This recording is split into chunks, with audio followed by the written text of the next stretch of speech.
अस्सलाम वालेकुम, कैसे हैं आप सब। उम्मीद है आप सब खैरियत से होंगे।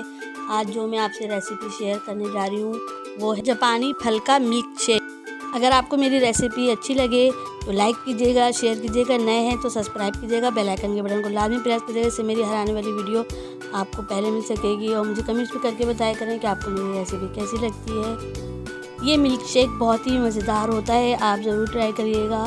चलें अब चलते हैं रेसिपी की तरफ। 4 अदद मैंने जापानी फल लिए हैं, 4 चमचे चीनी है, 3 चमचे मैंने ऑल पर्पस की क्रीम लिए, थोड़ा सा मैंने बर्फ़ लिया है। ये मैंने पीछे की साइड से काटा है ताकि इसका आराम से हेड निकल जाए। इसके मैंने इस तरह टुकड़े कर लिए हैं, पीस कर लिए हैं। इसके देखें आराम से ये पीस निकल जाएंगे और इसका हेड भी अलग हो जाएगा। जापानी फल ब्लड प्रेशर के लिए, हड्डियों के लिए, जिगर के लिए, मैदे के लिए ये बहुत अच्छा होता है। और जो सीज़न का फल हो वो आप ज़रूर ट्राई करें, क्योंकि ये अल्लाह ताला ने हर चीज़ में कोई ना कोई फ़ायदा रखा है।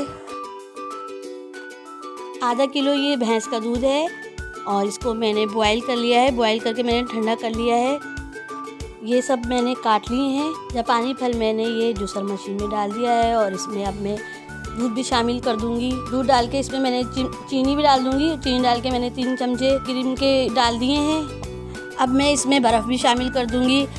अभी तो इस वक्त मौसम इतना ठंडा नहीं है तो मैंने बर्फ़ डाला है। अगर आप चाहें तो स्किप भी कर सकते हैं। और जूसर मशीन में हमारा जूस बन चुका है। अब मैं इनको गिलास में निकाल लूँगी और सर्व कर लूँगी। जापानी फल का मिल्क शेक मेरा तैयार है। अगर आपको मेरी रेसिपी पसंद आए तो लाइक कीजिएगा, शेयर कीजिएगा, नए तो सब्सक्राइब कीजिएगा, बेल आइकन के बटन को लाजमी प्रेस करिएगा, इससे मेरी हर आने वाली वीडियो आपको पहले मिल सकेगी। और मुझे कमेंट्स भी करके बताया करें। अपना बहुत ख्याल रखिएगा। इंशाल्लाह ताला मैं मिलती हूँ आपसे नई रेसिपी में। अल्लाह हाफिज़।